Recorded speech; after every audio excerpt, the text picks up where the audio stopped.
Dari sejarah emas SEA Games 2025 hingga tawaran panas timnas U23, Hector Soto, pelatih futsal timnas pria yang sedang banyak diperbincangkan, tiba-tiba Erick Thohir memberi babak baru untuk melatih timnas Indonesia U23.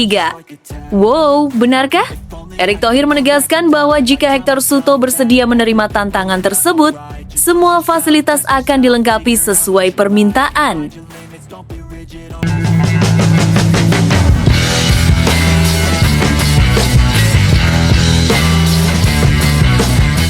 Sebelum kita lanjut ke berita terlengkapnya, alangkah mulianya bagi kalian untuk tekan tombol like, dan yang belum subscribe, tolong subscribe channel ini. Dari sejarah emas SEA Games 2025 hingga tawaran panas timnas U23, Hector Soto, pelatih futsal timnas pria yang sedang banyak diperbincangkan, tiba-tiba Erick Thohir memberi babak baru untuk melatih timnas Indonesia U23. Wow, benarkah? Erick Thohir menegaskan bahwa jika Hector Soto bersedia menerima tantangan tersebut, semua fasilitas akan dilengkapi sesuai permintaan. SEA Games 2025 menjadi panggung bersejarah bagi olahraga Indonesia, khususnya futsal. Timnas futsal putra Indonesia akhirnya berhasil mempersembahkan medali emas, sebuah pencapaian prestisius yang telah lama dinantikan publik. Di tengah sorak-sorai kemenangan dan rasa bangga nasional, satu nama muncul sebagai pusat perhatian, Hector Soto. Pelatih asal Spanyol ini bukan hanya membawa pulang emas, tetapi juga menghadirkan harapan baru, visi modern, dan arah pembinaan yang dinilai berbeda dari sebelumnya. Perjalanan timnas futsal putra Indonesia menuju tangga juara bukanlah kisah instan. Sejak fase grup hingga laga penentuan, tim harus menghadapi lawan-lawan kuat dengan tekanan besar sebagai wakil negara yang haus prestasi. Namun di bawah arahan Hector Soto, para pemain tampil disiplin, percaya diri, dan matang secara mental. Setiap pertandingan dijalani dengan rencana jelas, pergantian pemain yang efektif, serta kemampuan membaca permainan lawan dengan cermat. Hector Soto dikenal sebagai pelatih yang sangat detail dalam persiapan. Ia tidak hanya fokus pada aspek teknik dan taktik, tetapi juga membangun karakter pemain. Menurutnya, mental juara adalah fondasi utama untuk meraih prestasi besar. Filosofi inilah yang perlahan membentuk identitas baru timnas futsal Indonesia, berani, solid, dan pantang menyerah. Medali emas SEA Games 2025 pun menjadi bukti nyata bahwa pendekatan tersebut membuahkan hasil. Keberhasilan ini langsung mendapat respons positif dari berbagai pihak. Ucapan selamat mengalir dari penggemar, pengamat olahraga, hingga para pemangku kebijakan. Ketua Umum PSSI, Erick Thohir, menjadi salah satu figur yang paling vokal memberikan apresiasi. Ia memuji kerja keras Hector Soto dan seluruh tim, menyebut kemenangan ini sebagai simbol kebangkitan dan keseriusan Indonesia dalam membangun olahraga secara profesional. Namun, euforia kemenangan ternyata hanya menjadi awal dari cerita yang lebih besar. Di tengah suasana penuh kebanggaan itu, muncul kabar yang langsung mengundang rasa penasaran publik. Erick Thohir dikabarkan menawari Hector Soto untuk menjadi pelatih timnas Indonesia U23, menggantikan Indra Syafri. Informasi ini dengan cepat menyebar dan memicu diskusi hangat di berbagai platform media. Tawaran tersebut dinilai sebagai langkah berani dan tidak biasa. Hector Soto selama ini dikenal sebagai spesialis futsal, sementara timnas U23 berada di ranah sepak bola lapangan besar. Meski begitu, Erick Thohir melihat potensi besar dari pendekatan lintas disiplin ini. Menurut Erick, futsal dan sepak bola modern memiliki banyak kesamaan dalam hal kecepatan berpikir, transisi permainan, penguasaan ruang sempit, serta pengembangan teknik individu pemain muda. Dalam pernyataannya, Erick Thohir menegaskan bahwa jika Hector Soto bersedia menerima tantangan tersebut, semua fasilitas akan dilengkapi sesuai permintaan. Ia menyebutkan bahwa PSSI dan Kemenpora siap memberikan dukungan penuh, mulai dari infrastruktur latihan berstandar internasional, tim pelatih pendamping, sport science, data analisis, hingga program jangka panjang yang terarah. Erick menilai, Indonesia membutuhkan sosok pelatih dengan mentalitas global untuk membangun generasi emas sepak bola nasional. Meski tawaran tersebut sangat menggiurkan, Hector Soto tidak langsung memberikan jawaban. Ia memilih bersikap tenang dan penuh pertimbangan. Pelatih asal Spanyol itu dikabarkan masih mempelajari secara mendalam visi, target, serta tantangan yang akan dihadapi jika menangani timnas U23. Bagi Hector, keputusan ini bukan sekedar soal jabatan prestisius, tetapi juga soal tanggung jawab besar terhadap masa depan pemain muda Indonesia. Di sisi lain, Hector juga masih memiliki komitmen kuat terhadap futsal Indonesia. Ia menilai medali emas SEA Games 2025 bukan akhir dari perjalanan, melainkan titik awal untuk membawa futsal Indonesia melangkah lebih jauh di level Asia dan dunia. Proyek pembinaan yang sedang berjalan, potensi pemain muda, serta dukungan federasi menjadi alasan kuat baginya untuk tidak terburu-buru mengambil keputusan besar. Situasi ini membuat publik terbelah dalam opini. Sebagian besar supporter menyambut antusias kemungkinan Hector Souto menangani timnas U23, berharap ada pembaruan filosofi dan pendekatan modern dalam pembinaan sepak bola usia muda. Namun, tidak sedikit pula yang berharap Hector tetap fokus di futsal agar prestasi emas tidak berhenti di SEA Games saja, melainkan berlanjut ke turnamen internasional yang lebih besar. Apapun keputusan yang akan diambil nantinya, satu hal sudah pasti. Hector Souto telah meninggalkan jejak penting dalam sejarah olahraga Indonesia. Dari membawa emas SEA Games 2025 hingga menjadi kandidat kuat pelatih timnas U23, namanya kini identik dengan harapan, perubahan, dan masa depan. Kini publik Indonesia hanya bisa menunggu. Akankah Hector Souto menerima tantangan besar dan membuka lembaran baru bersama timnas Indonesia U23? Ataukah ia memilih melanjutkan misi membangun kejayaan futsal Indonesia? Di tengah segala kemungkinan, satu hal tak terbantahkan, cerita ini belum selesai dan rasa penasaran publik justru semakin membesar. Namun tunggu dulu, setelah admin telusuri secara mendalam bahwa berita di atas adalah karangan belaka dan hoax, ini sebagai edukasi supaya penonton lebih jeli dalam memilih berita.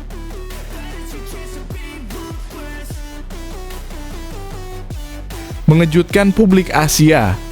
Media Vietnam justru dukung Garuda Muda, yakin timnas Indonesia U22 sapu bersih SEA Games 2025 dengan skuad paling mengerikan.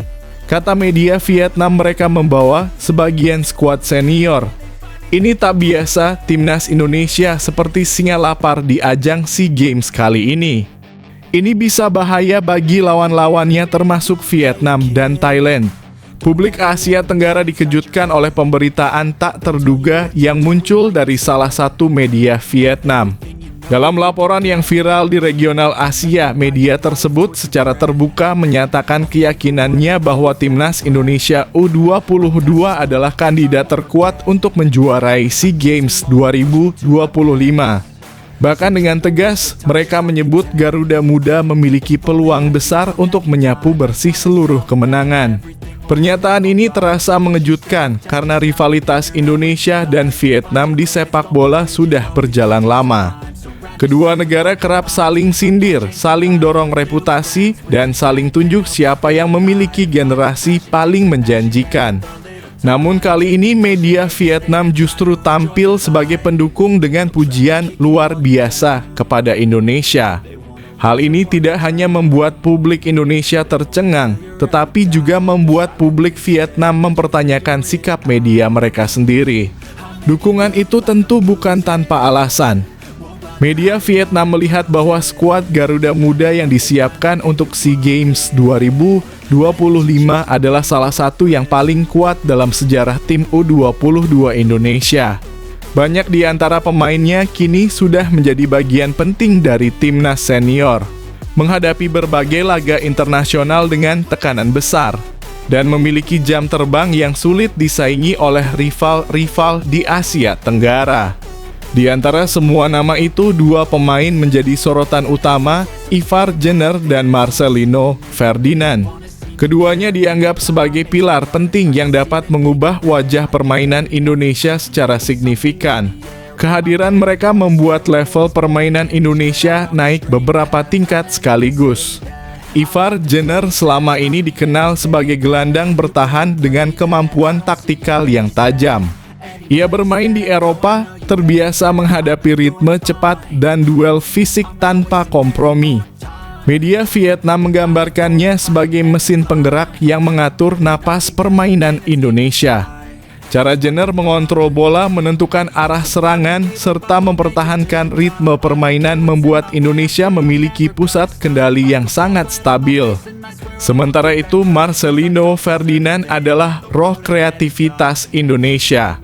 Dengan talenta yang sudah terlihat sejak usia belia, Marcelino tumbuh menjadi salah satu pemain muda paling berbahaya di Asia Tenggara.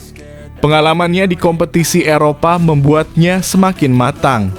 Ia bisa menusuk, mengoper terobosan, melakukan tendangan jarak jauh, hingga menciptakan momen-momen yang sulit diprediksi bek lawan. Media Vietnam menyebut Marcelino sebagai pemain yang seharusnya sudah berada di level di atas SEA Games.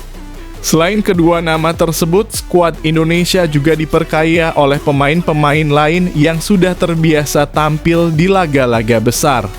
Mereka pernah menghadapi Jepang, Irak, Australia, Uzbekistan, hingga Korea Selatan di berbagai ajang internasional. Pengalaman melawan tim-tim kuat itu membuat Garuda Muda memiliki mental baja. Ini menjadi nilai tambah yang tidak dimiliki banyak tim lain di kawasan Asia Tenggara. Namun faktor terbesar yang membuat Indonesia begitu difavoritkan adalah motivasi luar biasa yang kini sedang membakar para pemain muda. Kegagalan timnas senior melangkah ke putaran keempat kualifikasi Piala Dunia meninggalkan luka yang belum sembuh. Banyak dari para pemain U22 yang terlibat dalam skuad tersebut merasakan sendiri pahitnya kegagalan itu. Mereka ingin bangkit membuktikan diri dan menebus kekecewaan yang masih menggantung. Media Vietnam menggambarkan mentalitas Garuda Muda dengan kalimat yang cukup keras, mereka datang seperti singa lapar yang kehilangan buruannya. Energi inilah yang membuat Indonesia tampak sangat berbahaya. Para pemain tampil penuh determinasi, ingin menunjukkan kepada Asia bahwa Indonesia tidak pernah kehabisan talenta, tidak pernah kehilangan semangat, dan selalu siap kembali berdiri setelah jatuh. Di sisi lain, kekuatan Indonesia juga terletak pada struktur tim yang solid. Para pemain sudah sangat mengenal satu sama lain karena sering berkumpul di ajang internasional, baik di timnas U-Strip 20, U-Strip 23 maupun tim senior. Chemistry mereka terbentuk melalui ratusan jam latihan, laga uji coba, dan pertandingan penuh tekanan. Mereka memahami pergerakan satu sama lain, tahu kapan harus menyerang, kapan harus bertahan, dan kapan harus mengunci permainan. Artinya, Indonesia bukan hanya memiliki pemain berkualitas, tetapi juga memiliki pondasi permainan yang kuat. Kombinasi tersebut jarang terlihat di tim-tim lain pada level usia yang sama.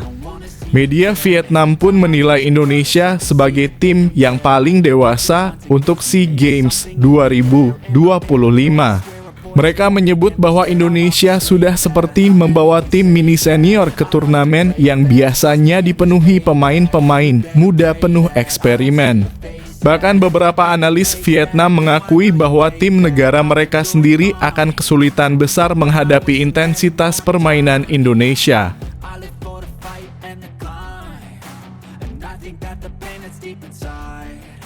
Gol ajaib Rizky Ridho yang dipuji Shin Tae-yong, kisah rindu, kebanggaan, dan ikatan emosional yang tak pernah padam. Kata STY, Rizky Ridho adalah talenta yang berbakat dan bermental bagus. Saya ikut bangga karena menjadi kandidat Puskás Award bersanding dengan pemain-pemain terbaik dunia. Jika semisal dekat dengan saya, pasti akan saya tendang kakinya dengan nada bercanda. Setelah itu akan saya peluk, karena dia saya anggap seperti anak saya sendiri, ujar STY bangga. Ada gol-gol tertentu dalam dunia sepak bola yang bukan hanya menjadi tontonan, tetapi juga menjadi cerita. Gol-gol yang tidak hanya membuat orang berteriak, tetapi juga membuat dada bergetar, membuat mata terbelalak, dan membuat hati ikut menyala. Gol Rizky Ridho yang kini masuk sebagai kandidat Puskás Award adalah salah satu gol langka semacam itu, gol yang melampaui batas teknik dan berubah menjadi simbol kebanggaan sebuah bangsa. Tak heran jika Shin Tae-yong, mantan pelatih timnas Indonesia yang begitu lekat di hati masyarakat, memuji gol itu setinggi langit. Ia menyebut gol tersebut sebagai salah satu yang paling spektakuler yang pernah ia lihat dari pemain Indonesia. Dan pujian itu datang bukan sekadar basa-basi, tetapi benar-benar dari rasa kagum yang dalam. Shin Tae-yong adalah sosok yang telah menempa para pemain muda Indonesia dari nol, menyaksikan setiap tetes keringat mereka, melihat perkembangan kecil yang akhirnya berubah menjadi lompatan besar. Maka ketika seorang anak didiknya kini bersinar di panggung dunia, wajar jika ia tidak bisa menyembunyikan kebahagiaannya.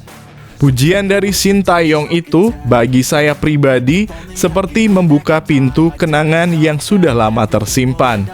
Saya langsung teringat masa-masa ketika timnas Indonesia berada di bawah asuhan Stimasa ketika para pemain muda tampil penuh keberanian, penuh energi, penuh semangat yang membakar optimisme kita semua. Melihat Ridho mencetak gol sehebat itu membuat saya kembali merasakan rindu yang sulit dijelaskan. Seperti merindukan keluarga yang sudah lama tidak kita temui. Seperti merindukan kebersamaan yang dulu membuat kita begitu yakin bahwa Garuda akan terbang lebih tinggi. Dan di antara semua pemain yang pernah tampil pada era Shin Tae-yong, Rizky Ridho adalah sosok yang selalu menonjol. Bukan hanya karena bakatnya sebagai bek yang kokoh, tetapi juga karena karakternya. Ridho adalah tipe pemain yang bermain dengan ketenangan luar biasa, seolah-olah di dalam dirinya ada ruang khusus tempat ia menyimpan kepercayaan diri yang tidak bisa diganggu-gugat. Namun di balik ketegasannya di atas lapangan, ia tetap rendah hati, tetap penuh senyum, tetap membumi. Kombinasi yang jarang ditemukan. Saat golnya diumumkan masuk kandidat Puskás Award, saya merasakan kebanggaan yang hampir tidak bisa saya tahan. Rasanya seperti melihat seseorang yang saya kenal secara pribadi meraih mimpi besarnya. Kalau saya berada tepat di sebelah Ridho pada saat itu, saya mungkin tidak akan bisa menahan diri untuk menendang kakinya pelan sambil bercanda, seolah berkata, "Hebat sekali kamu." Bikin heboh seluruh negeri. Dan setelah itu, saya mungkin akan memeluknya bukan hanya sebagai penggemar, tetapi sebagai seseorang yang benar-benar bangga dengan pencapaiannya. Ada sesuatu tentang Ridho yang selalu membuat saya teringat pada anak saya sendiri. Caranya bekerja keras tanpa banyak bicara. Caranya tetap fokus meski banyak tekanan. Caranya menjaga sikap meski dunia sedang ramai-ramainya membicarakan namanya. Ia seperti cerminan dari generasi muda Indonesia yang penuh potensi kuat, berani, dan punya mental juara. Dan melihatnya mencapai titik ini membuat saya merasa seakan ikut menjadi bagian kecil dari perjalanannya. Golnya bukan sekadar tembakan keras yang menghujam jala gawang. Gol itu adalah perjalanan panjang yang terkompres menjadi satu momen. Ada latihan yang tak terhitung jumlahnya, ada malam-malam penuh evaluasi, ada kritik tajam dari publik, ada harapan yang ia pikul di pundaknya. Gol itu adalah buah dari semua hal yang tidak terlihat oleh kamera. Dan ketika bola itu meluncur dan akhirnya bersarang di gawang, seolah seluruh kerja keras itu terbayar lunas dalam satu detik ajaib. Pencalonannya untuk Puskás Award bagi saya bukan hanya tentang reputasi pribadi Ridho. Ini adalah bukti bahwa pemain Indonesia bisa bersaing di level tertinggi dunia. Ini adalah bukti bahwa kerja keras para pelatih, termasuk Shin Tae-yong, tidak sia-sia. Ini adalah bukti bahwa talenta kita tidak pernah kalah, hanya butuh panggung yang tepat untuk bersinar. Shin Tae-yong sendiri pasti merasakan kebanggaan yang tak terkira. Sekian lama ia bekerja dengan para pemain muda Indonesia, membangun mentalitas, kedisiplinan, dan keberanian mereka. Melihat salah satu dari mereka kini diapresiasi secara global tentu menjadi sebuah cerita yang akan selalu ia kenang. Bahkan setelah tidak lagi melatih timnas Indonesia, hubungan emosional antara STY dan para pemainnya tetap hidup, tetap hangat, tetap terasa seperti hubungan keluarga.